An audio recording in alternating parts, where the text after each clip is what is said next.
فلا هادي له. الصلاة والسلام على نبينا محمد وعلى آله وأصحابه أجمعين. اللهم رب زدنا علما warzuqna fahma amin ya rabbal alamin. Para jamaah sekalian, alhamdulillah di malam ini kembali kita mendapatkan kesempatan untuk melanjutkan kajian dari salah satu kitab hasil tulisan salah seorang ulama. Bahkan dulu di masa hidupnya beliau menjadi mufti ulama Saudi Arabia, Syekh Ibn Baz rahimahullah ta'ala, yaitu Syahrul Ad-Durus Al-Muhimmah li Amatil Ummah, pelajaran yang sangat penting bagi semua umat Islam khususnya. Dan jika kita mengikuti pembahasan dari awal, ini seakan-akan kita ikut di training ya, atau pesantren kilat lah, bagaimana memperbaiki diri kita sebagai hamba Allah Subhanahu wa ta'ala. Dan kita dapat lihat sangat terasa dalam susunan beliau dalam buku ini. Yang pertama, beliau ingatkan surat Al-Fatihah, kemudian surat-surat pendek dari Az-Zalzalah sampai surat An-Nas, itu diulang-ulang, dipahami, diperdalam, khususnya juga minimal dihafalkan. Kemudian setelah itu beliau masuki pembahasan yang kedua, yaitu tentang rukun Islam. Bagaimana status keislaman seorang bisa dievaluasi dari 5 rukun Islam tersebut. Kemudian beralih kepada rukun iman, yang kemarin telah kita akhiri pembahasan tentang beriman kepada takdir baik dan buruk. Itu juga sebagai motivasi dan metode pendidikan yang ditanamkan oleh Syekh Ibn Baz dalam buku ini. Setelah kita mengaku muslim dan bisa mengevaluasi keislaman kita, mari kita tingkatkan keislaman kita menjadi orang beriman. Maka para ulama berdasarkan hadis Nabi yang dikenal dengan istilah para ulama hadis Jibril, yaitu mengajarkan kepada kita tingkatan orang Islam itu bukan syariat, makrifat ataupun hakikat, tarikat dan seterusnya itu, tetapi tingkatan orang Islam adalah muslim dulu, kemudian menjadi mukmin, orang beriman, kemudian jadi muhsin. Dan itulah tingkatan yang diajarkan oleh Nabi Muhammad alaihi assalatu wassalam. Itu pelajaran ketiga dari buku ini yang akan kita masuki pada malam ini. Ini juga syarahnya cukup panjang, tetapi yang ana pahami pembahasan pelajaran keempat ini bermuara kepada judul besar. Ada 2 kalimat, yaitu aqsamut tauhid, ini yang pertama, pembagian tauhid, dan yang kedua aqsamus syirki, pembagian syirik. Kemungkinan besar karena waktu kita sangat sempit, jadi pelajaran keempat ini ana coba menyampaikan setengahnya dulu, yaitu pembagian tauhid ya. Baru pertemuan selanjutnya insyaallah kita akan bahas pembagian syirik yang ditulis oleh Syekh Ibn Baz rahimahullah ta'ala dan dijelaskan oleh Syekh Abdul Razak bin Abdul Muhsin Al-Badar hafizahullahu ta'ala. Hikmah atau rahasia kenapa bab keempat masuk bab tauhid, padahal di rukun Islam juga ada. Rukun Islam pertama tentang tauhid, kemudian juga rukun iman juga ada bahasan tentang tauhid, karena iman kepada Allah yang pertama itu berkaitan dengan apa? Tauhid juga. Kenapa diangkat oleh Syekh Ibn Baz? Pelajaran yang keempat adalah pembahasan tentang tauhid dengan lawannya, padahal telah kita bahas sekilas secara global dalam pelajaran kedua rukun iman, rukun Islam, pelajaran ketiga rukun iman. Di antara rahasianya, wallahu ta'ala alam, wala ilmu indallah, Syekh Ibn Baz seakan-akan beliau ingin menasehati kita semuanya bahwa walaupun kita sudah lama jadi orang Islam, ataupun ada di antara kita yang merasa sudah jadi orang beriman, tapi belum tentu benar tauhidnya, ya, belum tentu aman dari kesyirikan. Maka kepada para jamaah, Bapak Ibu yang dimuliakan dan dirahmati oleh Allah, pembahasan tauhid dan lawannya itu syirik, ini pembahasan yang bagi orang beriman, bagi orang Islam sebenarnya tidak akan pernah membosankan. Makanya para ulama mengatakan syaraful ilmi bi syarafil ma'lum. Ilmu itu dikatakan indah, istimewa. Ilmu itu dikatakan Masya Allah, wow gitu, hebat gitu kan. Keindahan ilmu terletak kepada ilmu apa yang antum kaji, ilmu apa yang Anda bahas. Ilmu tauhid, ilmu membahas tentang Allah Subhanahu wa ta'ala, dan tidak ada yang paling indah dalam sejarah hidup peradaban manusia kecuali mengenal Allah. Bahkan para jamaah, kalau ada orang hidup di dunia, semua kenikmatan dunia dia dapatkan, kekayaan dunia dia gapai, tapi dia tidak mengenal Allah sampai meninggal, itu adalah kerugian terbesar bagi kehidupan seorang manusia. Anda di dunia tidak bisa ilmu dunia tertentu, misalkan Ustaz ana nggak ahli dalam berdagang, nggak masalah, karena syarat masuk surga nggak harus jadi pedagang, ya. Anda di dunia menjadi orang miskin, secara harta mungkin menengah ke bawah, ya itu juga nggak masalah, karena terkadang juga orang kaya banyak di neraka dengan kekayaannya, ya. Dan itu tidak jadi jaminan. Tetapi kalau ada di antara kita nggak mengenal tauhid dengan benar, contoh kasus hari ini saja hadirin, ya, apa yang kita kerjakan saat ini kalau bukan untuk Allah, sayang, ya. Kata Imam Ibnu Qayyim al-Jauziyah, kalau ada orang beramalnya tidak ikhlas, tidak bertauhid, ya, dan tidak mencontoh Nabi, seperti orang musafir yang bawa bekal tetapi isinya apa? Kerikil. Anda bawa bekal mau jalan-jalan kemana, perjalanan panjang, tapi di perbekalannya itu isinya batu-batuan. Memangnya antum menjilati batu di perjalanan? Antum makan batu? Tidak kan? Itulah permisalan orang hidup di dunia. Dia beramal bukan untuk Allah, tidak mentauhidkan Allah, tidak ikhlas, dan tidak mencontoh Nabi, maka dia menjadi orang yang capek hidupnya tapi nggak ada manfaatnya. Sudah capek nggak ada manfaat.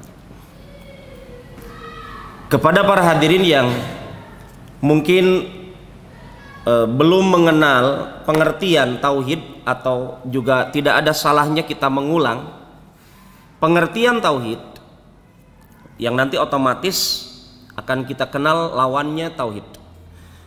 Pengertian tauhid yang disebutkan oleh banyak ulama, tetapi kita pilih salah satu saja. Apa itu tauhid? Tauhid bagi teman-teman yang pernah belajar bahasa Arab, dari kata ala wazni tafa'il. Tafa'il berarti dari kata fa'ala yufa'ilu taf'ilan, wahada yuwahidu tauhid, ja'alahu wahidan, menjadikan satu. Tauhid pengertiannya adalah ifradullahi ta'ala bima yahtassu bihi. Itu poin penting. Ya. Sama seperti para jamaah, Anda dikatakan sholat yang benar, di antara sarana untuk bisa menjalankan sholat yang benar apa? Salah satunya memahami pengertian sholat. Karena di Cirebon yang pernah saya tinggal di sana, ada orang katanya sudah sholat padahal belum. Bapak-bapak, saya sudah sholat Ustaz. Oh Pak, kita baru dengar adzan saja kok, belum juga sholat. Saya sudah. Kenapa? Karena ada jamaah di Cirebon itu namanya jamaah eling-eling umat. Mana orang Jawa di sini? Kalau ada orang ingat Allah, eling, ngingat gitu, mengingat Allah, itu saja sudah ibadah, sudah sholat. Apa dalilnya? Kata mereka ada dalilnya dalam Al-Quran. Subhanallah, dalilnya pakai Quran. Ya, adalah firman Allah, wa aqimis sholata lidzikri. Tegakkan sholat untuk mengingat aku. Lah saya sudah ingat Allah tatkala tadi dengar adzan Allahu Akbar, Allahu Akbar. Oh saya ingat Allah, dengar nama Allah disebut. Itu sudah eling tuh. Sudah level maksiat tuh hakikatnya. Ya. Tarikatnya itu sudah level maksiat itu. Dia tidak perlu lagi sholat. Cukup ingat Allah, dengar adzan, nggak perlu ke masjid, sudah selesai. Karena saya sudah ingat Allah. Tadi lupa, lagi sibuk dengan urusan dunia, ngobrol dan seterusnya. Tapi karena dengar adzan, sudah. Akhirnya apa? Banyak masjid di Indonesia kosong, hanya imamnya, itu juga dia muadzinnya, itu juga makmumnya. Karena fakta apa? Berawal dari cara melaksanakan Al-Quran dan hadisnya salah. Maka tadi saya katakan, jangan sampai ada di antara kita merasa sudah bertauhid tapi pengertian tauhid saya nggak tahu. Merasa sudah sholat tapi pengertian sholat juga nggak tahu. Gitu ya. Maka inilah pentingnya memahami pengertian. Ya. Ketika kita memahami tauhid, maka kita dengan serta-merta harus bisa juga memahami lawannya, yaitu syirik. Tauhid itu kan menjadikan satu, syirik itu kalau bahasa Indonesianya berserikat. Berarti namanya berserikat sendirian tidak, minimalnya dua. Itulah syirik. Jadi kalau ada orang yang tidak mengesahkan Allah dalam perkara-perkara yang dihususkan untuk Allah, itu pengertian tauhid. Kalau ada orang tidak mengesahkan Allah dalam perkara-perkara yang dihususkan untuk Allah, maka dia akan jadi syirik. Karena tauhid adalah saat seseorang mengesahkan Allah dalam hal-hal yang dihususkan untuk Allah. Jadi ternyata ada perkara-perkara yang spesial untuk Allah, jangan diberikan kepada makhluk. Itu pengertian tauhid. Ya. Kemudian hadirin jamaah yang dimuliakan dan dirahmati oleh Allah, poin selanjutnya, karena kita mengikuti penjelasan dari Syekh Abdul Razak bin Abdul Muhsin Al-Badr, poin selanjutnya adalah tauhid itu kan sudah dipahami Pak ya, tauhid mengesahkan Allah dalam hal-hal yang dihususkan untuk Allah. Maka nanti kita bisa bertanya sama Ustadz, kira-kira berdoa itu dihususkan untuk Allah atau tidak? Gitu pertanyaannya. Ustadz, takutnya saya itu bagian dari tauhid atau tidak? Dihususkan untuk Allah atau tidak? Nanti akan ada jawaban-jawabannya dari para asatid. Sehingga ketika kita palingkan hak-haknya Allah tersebut kepada selain Allah, itulah syirik, menduakan Allah. Makanya kenapa para ustadz ketika ada pawang hujan yang pakai apa kemarin itu, ya, mangkok tembaga atau apa itu, dikatakan syirik, ya karena paham pengertian tauhid itu melawan, gambarannya seperti itu. Ya, di sini para hadirin, poin selanjutnya adalah Tauhid yang maknanya satu itu dibagi tiga. Tapi ini bukan kajian Trinitas. Ya. Tauhid itu kan membahas tentang Allah, haknya Allah yang Maha Esa, tetapi dibagi tiga. Dan beda jauh dengan Trinitas yang sering kita dengar dalam agama non-muslim. Ada Tuhan Bapa, Tuhan Ibu, Tuhan Anak. Berarti ada tiga elemen. Tapi untuk pembagian ini adalah seperti Anda mengenal Allah. Berapa banyak Allah? Ada berapa? Qul huwallahu ahad. Allah kenalkan dirinya. Katakan wahai Muhammad sama manusia itu, Allah itu satu. Itu Allah yang ngabari. Ya, Nabi disuruh diperintah oleh Allah untuk mengabarkan. Sama juga kita sampaikan sama orang lain. Ya, ketika Allah kita Maha Esa satu, tapi Allah kabarkan namanya berapa? Yang wajib diketahui 99 nama. Apakah 99 nama ini menunjukkan Allah ada 99? Tidak. Seperti nama bapak-bapak, misalkan bapak ini Laude Muhammad apa begitu, ada 4 nama. Apakah 4 nama ini 4 orang? Tidak. Itu ji. Begitu juga tauhid ketika dibagi 3. Pembahasannya tentang semuanya tentang Allah, tentang Allah, tentang Allah, tentang hak Allah, tentang hak Allah, tentang hak Allah. Cuma sisi pandangnya berbeda. Kenapa sih mesti dibagi 3, Ustadz? Kata para ulama termasuk penulis kitab ini, pensyarah kitab ini, Anda kalau meneliti secara menyeluruh, bukan parsial, dari Al-Quran 30 juz dan hadis-hadis Nabi, maka Anda akan juga menyimpulkan tauhid itu dibagi 3. Karena sekarang di Indonesia banyak orang mengatakan ini Wahabi itu cirinya meniru ajaran Nasrani. Ya, itu buktinya tauhid dibagi 3. Sejak kapan katanya tauhid dibagi 3? Kata para ulama, bil istiqra wa tatabbu'. Kalau Anda betul-betul objektif mengkaji pembagian tauhid dengan terus membaca Al-Quran dari ayat pertama sampai ayat terakhir, bukan hanya program tahfidz saja, tapi program pendalaman. Bagaimana para ulama sampai sepakat menyimpulkan tauhid itu dibagi 3. Yang sebagian lain ulama mengatakan tauhid itu dibagi 2. Yang dibagi 2 juga sebenarnya yang satu bagiannya dibagi 2 lagi. Jadi sebenarnya 3. Cuma disimpulkan menjadi 2. Sebenarnya pembahasannya 3 juga. Tapi semuanya adalah membahas tentang Allah. Apa buktinya? Gampang. Sudah kita kaji ayat-ayatnya kemarin di pelajaran pertama. Kita cek Al-Fatihah dengan An-Nas, subhanallah, surat pertama dan surat terakhir.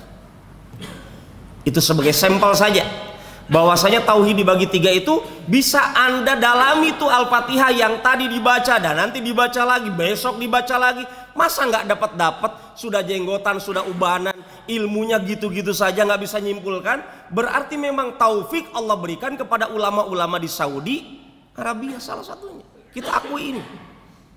Ya, bahwasanya kita seringkali orang Indonesia menjatuhkan hal yang mestinya kita bela dari sunnah Nabi gara-gara egonya kita. Ilmu ini mungkin sebelumnya belum kita dapat dari ustadz kiai kita di Indonesia. Akhirnya kita terpaksa menghina ilmu ini. Padahal sebenarnya ini adalah ilmu dari Al-Quran dan hadis. Kita cek dari ayat Al-Fatihah. Di situ akan Anda dapatkan pembagian tauhid dibagi 3. Ya, Anda langsung loncat karena ini berdasarkan kalimat tersebut. Ketika Anda mengatakan Alhamdulillahi Rabbil Alamin, tarik ilmu di situ. Itu ada pesan dari Allah kepada seluruh umat Islam, bukan hanya para ustadz, tetapi semua manusia. Ya, karena Al-Quran dibolehkan oleh Nabi untuk dibaca kepada non-muslim. Silakan kaji Al-Quran, karena Al-Quran mengajarkan keadilan objektif. Al-Quran bukan untuk orang Arab saja, tapi rahmatan lil alamin, untuk semua orang. Maka dalam kalimat alhamdulillahi rabbil alamin, ini sedikit kita mengulang Al-Fatihah kemarin, dan untuk menyimpulkan bagian pertama dari tauhid, ada kalimat alhamdulillah. Semua kita kenal Allah. Siapa itu Allah? Rabbil alamin. Allah adalah Rabbil alamin. Disitulah dikatakan oleh para ulama, disitulah Allah mengejarkan kepada kita tauhid rububiyah, mengesahkan Allah dalam perbuatan-perbuatan Allah. Kenapa Allah mengenalkan dirinya dengan kata Rabb? Karena banyak orang yang menyekutukan Allah dalam perbuatan Allah. Banyak tidak? Banyak. Sudah tahu Allah ya yang menciptakan dirinya. Tiba-tiba ada siapa? Raja Namrud, Fir'aun mengatakan, saya pencipta kalian. Kata Fir'aun, ana rabbukumul a'la. Rob, kata Fir'aun itu. Padahal Allah bilang, aku Rob. Loh kok ada Fir'aun ngaku Rob? Sejak kapan dia jadi Rob? Gitu. Sejak kapan perbuatannya Fir'aun seperti perbuatan aku, kata Allah? Mana sih samanya? Kata Fir'aun, sama seperti Raja Namrud. Bukankah Allah menghidupkan dan mematikan? Saya juga bisa. Ya, dua rakyat yang didatangkan, yang satu dibunuh, yang satu dibiarkan. Kata Raja Namrud, seperti Fir'aun juga, tuh saya biarkan yang satu hidup, yang satu mati. Saya bilang, Pak, Bapak Fir'aun yang terhina, Bapak Fir'aun yang terlaknat, dan Bapak Raja Namrud yang dilaknat oleh Allah Subhanahu wa Ta'ala. Kalau begitu caranya untuk mengatakan Anda sebagai Rob, saya juga bisa. Saya ambil 2 ekor ayam. Yang satu saya sembelih, bismillah Allahu Akbar. Yang satu biarkan, tanpa harus saya jadi raja. Artinya jangankan seorang raja gitu kan, anak TK yang mau sekolah saja sudah bisa membunuh ayam, yang satunya dibiarkan. Ini cara-cara yang Masya Allah, pembodohan kepada rakyatnya. Tetapi itu faktanya. Maka kita dapatkan ada orang di dunia ini merasa tandingan Allah dalam perbuatan Allah. Allah mengatakan dirinya yang menurunkan hujan. Tiba-tiba ada orang juga mengatakan, saya juga punya remote di langit untuk ngatur hujan. Tapi berita terakhirnya dia juga menunggu informasi dari BMKG juga. Artinya apa ini pembodohan ini? Ujung-ujungnya apa? Fulus. Ujung-ujungnya duit. UUD. Iya, ujung-ujungnya duit. Karena seperti itu. Ya, pembodohan. Maka kita dapatkan dunia perdukunan, dukun-dukun, ya, para peramal itu yang meramalkan masa depan orang, kesehatan orang, jodoh orang, terkadang ketika dia sakit juga harus diopnam di rumah sakit. Dan ini fakta. Tapi Allah subhanallah Maha segala-galanya. Itulah tauhid rububiyah, ada dalam surat Al-Fatihah. Begitu juga di dalam surat An-Nas, qul a'udzu birabbin nas. Rabb juga di situ. Ini untuk mengingatkan kepada kita tentang perbuatan-perbuatan Allah yang dikhususkan hanya untuk Allah. Yang kedua, dalam Al-Fatihah kalimat Ar-Rahman, Ar-Rahim, Maliki Yaumiddin, ini tauhid nama dan sifat Allah. Allah kenalkan nama dengan sifat-sifat Allah karena ada orang menyekutukan Allah dalam nama dan sifat-sifat Allah. Contohnya apa? Yang mengatakan Nabi Uzair anak Allah, Nabi Isa anak Allah. Itu berarti dia kurang mendalami kajian asma wa sifat tentang nama-nama dan sifat-sifat Allah subhanahu wa ta'ala. Termasuk para jamaah yang dimuliakan dan dirahmati oleh Allah, ketika BBM naik, nah itu tuh kajian asma wa sifat itu penting di situ. Saat BBM naik, saat keurusan dunia itu Masya Allah menyempitkan dada, ya. Uang sekarang yang dirasakan ratusan ribu rupiah, berangkat ke warung itu kayak nggak dapat apa-apa. Dulu zaman SD kita, generasi aluminium atau generasi kolonial, saya ingat dulu waktu SD, ya, bagi bapak yang sudah merasa tua jangan merasa muda lagi. Bagi anda yang pernah merasakan waktu SD, dikasih uang jajan sama orang tua 5 rupiah, 100 rupiah, nasi kuning kenyang. Bayangkan tuh dulu. Sekarang anak kita dikasih 5.000 masih protes, "Bu, 5.000 dapat apa?" Ya, minuman botol saja sudah 5.000-an, belum gorengannya. Ini kan kalau tidak diajarkan tauhid dengan benar, bermasalah para jemaah. Jangankan anak-anak, orang tua saja, kita sudah tua memang, tapi dalam masalah kajian tauhid kayak anak TK. Cepat stres, cepat galau, katanya hamba Allah, tapi sifatnya hamba siapa? Ini masalah ini. Kalau memang kita bertauhid, masya Allah. Inilah maksudnya kenapa ada kelompok pembagian tauhid asma wa sifat, karena ada orang menamakan Allah dengan nama yang tidak juga Allah katakan. Nabi juga tidak katakan itu nama Allah. Ya, coba di Kendari pernah saya dapatkan tuh lorong atau apa? Lorong Abdul Muttalib. Al-Muttalib itu bukan nama Allah. Tapi kan Ustadz itu kakeknya Nabi. Iya, saya tahu itu kakek Nabi. Tapi Al-Muttalib bukan nama Allah. Berarti maksud saya adalah dengan kajian tauhid tentang nama dan sifat Allah ini secara singkat, ya, kita diajarkan oleh Allah, kalau Anda hamba Allah, jangan pakai Abdul Muttalib dalam menamakan diri Anda. Lah buktinya itu kakeknya Nabi Abdul Muttalib.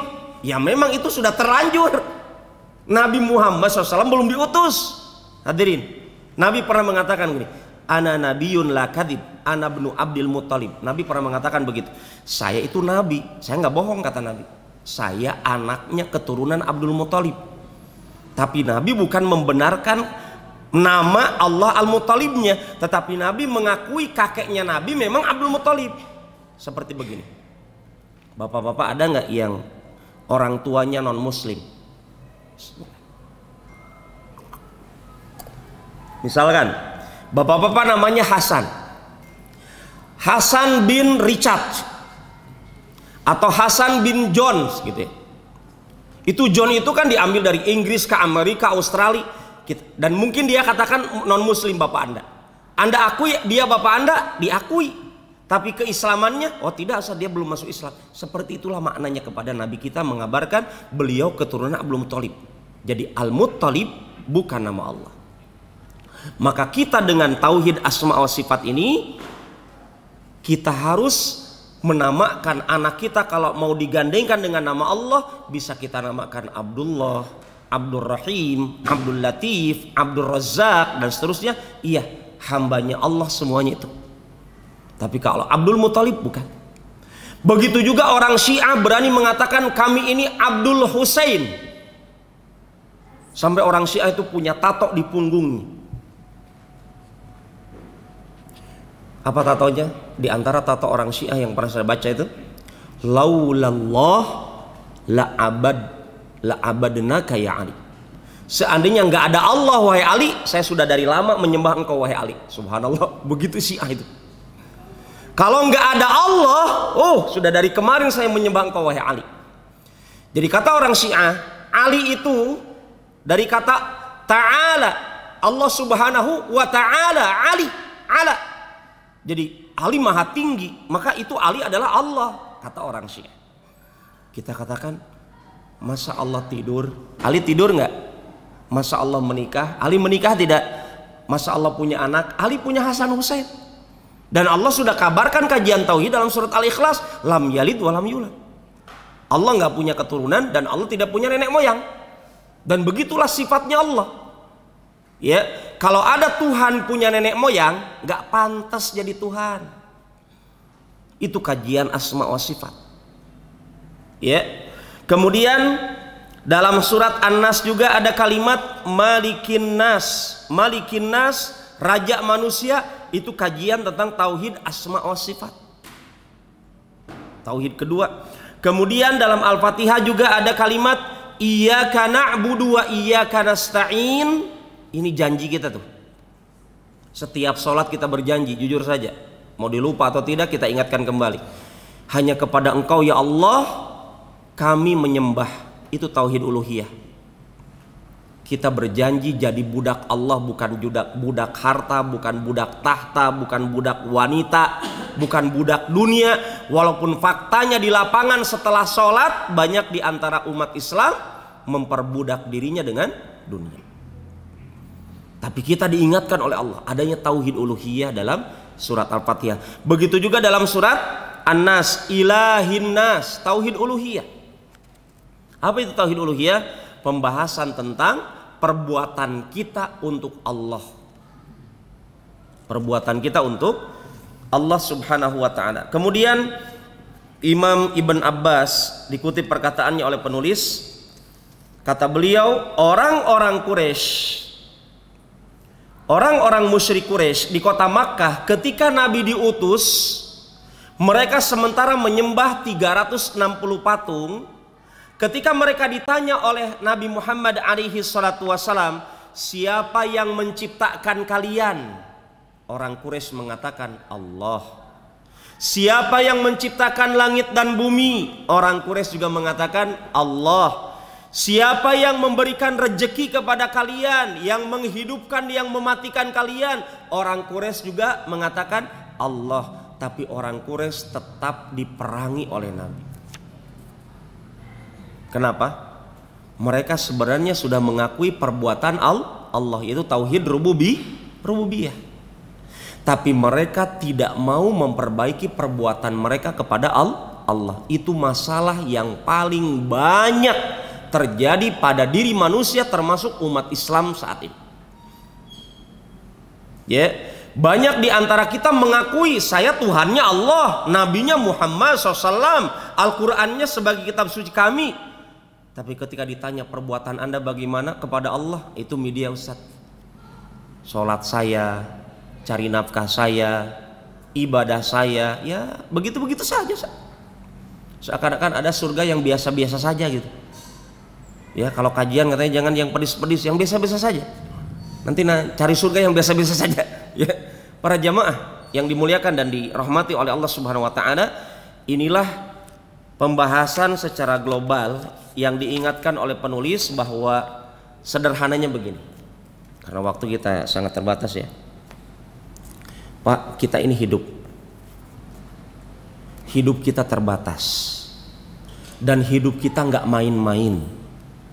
Kita diciptakan oleh Allah untuk tujuan yang besar. Karena balasannya antara surga dan neraka. Dan tujuan besar itu adalah bagaimana kita bisa menjaga keikhlasan kita dalam ibadah. Dengan cara yang dicontohkan oleh Nabi Muhammad SAW. Tapi godaannya, kata Allah apa? Wa anna hadza sirati mustaqima fattabi'uh wa la tattabi'us subul. Ini jalanku hanya satu, kata Allah. Ini jalanku yang lurus hanya satu. Tetapi godaannya, kata Allah, banyak jalan. Jadi para jamaah, untuk menjaga keikhlasan godaannya banyak. Ada orang ikhlas lagi baca Quran tapi belum tentu ikhlas ketika adzan. Ada orang ikhlas ketika adzan tapi belum tentu ketika cari nafkah. Ada orang ikhlas mencari nafkah belum tentu ikhlas ketika mendidik istrinya. Banyak di antara kita memarahi istri bukan karena Allah. Mungkin saja. Ada di antara kita mungkin memarahi istri karena apa Pak? Dendam, emosi, amarah, bukan karena Allah. Mungkin mendidik anak mungkin gak ikhlas, mungkin saja. Karena para jamaah, kalau betul-betul kita ikhlas karena Allah dalam ibadah, pasti akan muncul jiwa yang sabar dan jiwa yang syukur. Dan itulah ciri orang beriman. Bagaimana pandai bersyukur, bagaimana pandai bersabar untuk menjaga keikhlasan. Dan berat para jemaah. Imam Sufyan rahimahullah mengatakan majahatu ala nafsi mujahadatu ala ikhlas. Tidak ada perkara yang berat aku perjuangkan seperti menjaga niat. Seperti menjaga niat. Karena waktu kita terbatas, ini yang dapat kami bahas. Semoga apa yang kita kaji mencerahkan kita. Kalau ingin ditanyakan, silakan. Ada yang didiskusikan atau tidak?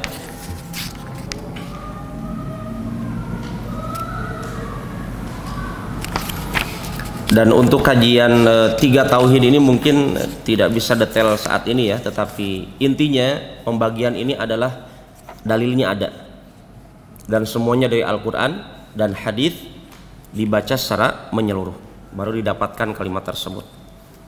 Baik. Kalau tidak ada yang ditanyakan mungkin kita cukupkan. Oh ya, silakan. Waalaikumsalam warahmatullahi wabarakatuh.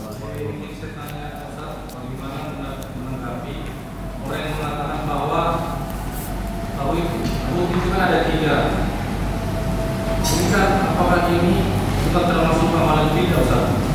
Karena membagi tauhid dalam 3 masuk itu. Demikian. Waalaikumsalam warahmatullahi wabarakatuh. Baik. Bismillahirrahmanirrahim, wassalatu wassalamu ala Rasulillah wa ala alihi wa ashabihi wa mawalah, amma ba'd. Para jamaah yang dimuliakan dan dirahmati oleh Allah Subhanahu wa taala, pembagian tauhid dibagi 3, apakah itu bid'ah atau tidak? Bid'ah itu apa?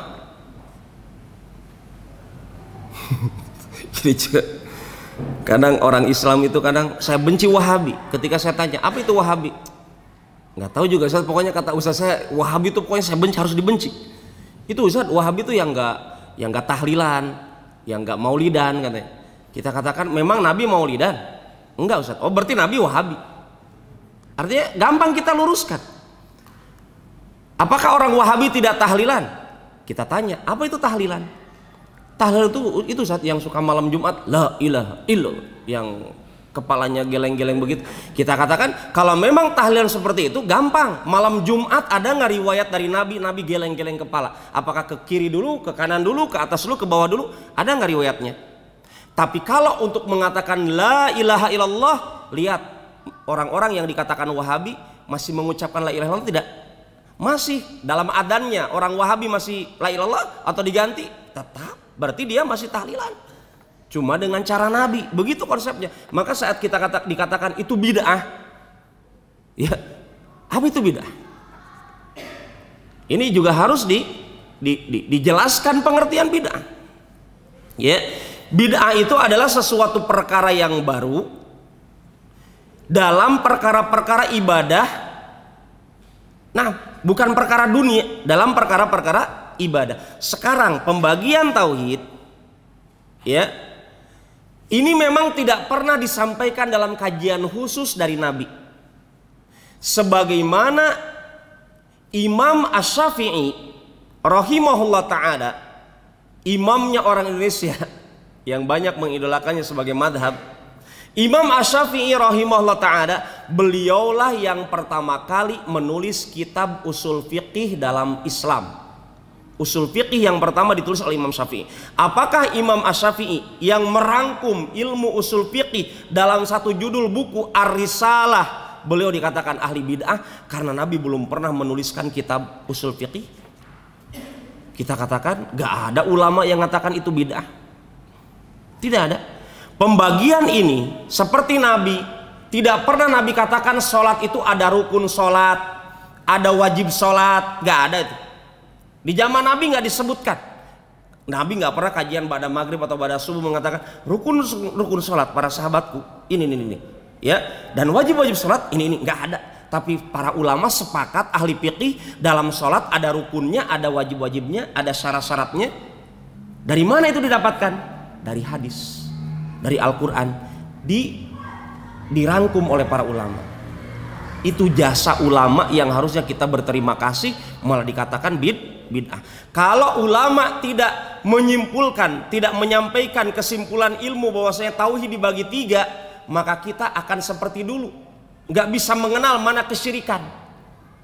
Dikira saya Ustaz datang ke kuburan itu boleh, minta sama penghuni kubur itu boleh, karena Ustaz saya nggak pernah tuh ngatakan itu syirik. Gara-gara apa? Kita nggak kaji pembagian tauhid tadi. Jadi pembagian tauhid tadi dijadikan membagi 3, ada yang membagi 2, itu sifatnya ijtihad. Tetapi sumbernya di mana? Dari Al-Quran dan hadis. Itu poinnya. Sumbernya di mana? Dari Al-Quran dan hadis. Kita katakan begini, lau salamna jadalan. Ini kaidah dalam usul fikih dalam berdebat. Bolehlah kita katakan mengalah. Pak ya? Gini. Kalau ada orang mengakui perbuatan Allah tapi dia masih meminta tolong kepada iblis, kepada kuburan, apakah masih dikatakan dia bertauhid? Padahal dia mengakui Allah berbuat, menciptakan dan seterusnya, tetapi dia apa? Menyembah selain Allah.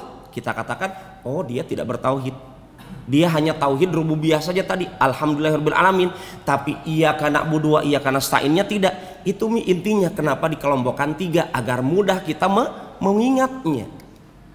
Kalau kita tidak mendapatkan pengelompokan ini, kita akan kebingungan manakah yang dikatakan tauhid uluhiyah, mana rububiyah, mana asma wa sifat.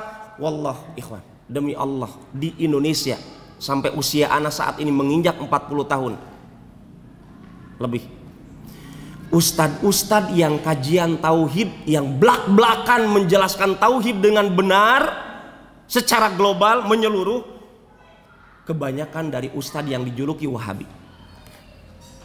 Tapi ustadz-ustadz yang lain dari ormas-ormas Islam, kalau betul-betul menampakkan kajian tauhid, maka akan muncul musuh kajian. Tapi faktanya saat ini demikian. Allah berikan taufik, hidayah kepada ustadz-ustadz salafi saat ini di Indonesia yang mengawali kajian tauhid dengan lurus, dengan benar. Ya kita akui itu kebenarannya ada seperti itu. Orang Islam saat ini hanya mengakui perbuatan-perbuatan Allah, iya, tetapi untuk perbuatan dirinya, dan itu intinya tauhid itu memahami perbuatan kita kepada Allah, dan itulah yang saat ini banyak menjadi PR besar di Indonesia. Maka muncullah pembagian tauhid ini. Maka tidak bisa kita katakan bid'ah, dia sifatnya ijtihadi, ya. Jadi kalau tidak mau dibagi 3, ya perhatikan saja hak-haknya Allah secara global. Ajarkan kepada umat Islam pembagian tersebut, atau apa hak-haknya Allah secara global. Begitu. Jadi kalau ana hanya bisa menjawab bahwasanya itu sifatnya ijtihad, pembagian itu ya tidak mutlak harus 3, harus 2, tetapi para ulama menyimpulkan pendapat yang terkuat untuk memudahkan memahamkan haknya Allah ya dibagi 3 atau dibagi 2 tersebut. Demikian jawaban saya, semoga bermanfaat. Wallahu ta'ala alam. Karena sepertinya sudah masuk Isya, kita cukupkan. Kalau apa yang kami sampaikan bermanfaat, kita bersyukur kepada Allah Subhanahu wa taala. Semoga Allah memberikan taufik untuk menjalankan ilmu yang kita kaji. Subhanakallahumma wa bihamdik, asyhadu an la ilaha illa anta, astaghfiruka wa atubu ilaik. Assalamualaikum warahmatullahi wabarakatuh.